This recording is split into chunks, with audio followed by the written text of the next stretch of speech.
objectifs fixés par cette LPM. Je vous remercie. Merci, Monsieur Blanchet.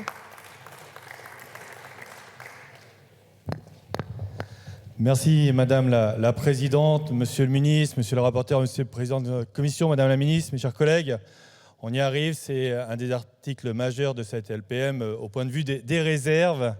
Évidemment, permettez-moi d'abord de penser à tous ces hommes et toutes ces femmes qui ont 3 vies, une vie personnelle, une vie dans leur travail et une vie pour l'engagement de la nation au service d'eux dans une réserve.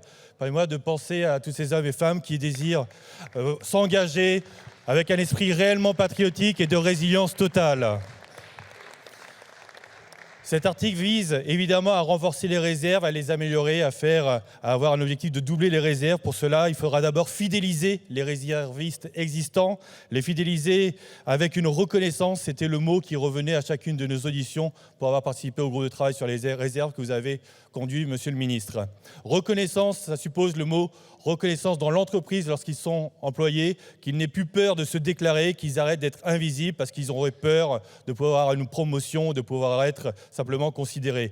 Reconnaissance, ça explique évidemment aussi le mot connaissance pour valoriser le fait que s'engager dans une réserve, c'est valorisant pour l'entreprise. Il faut augmenter le nombre de réservistes passera par un recrutement.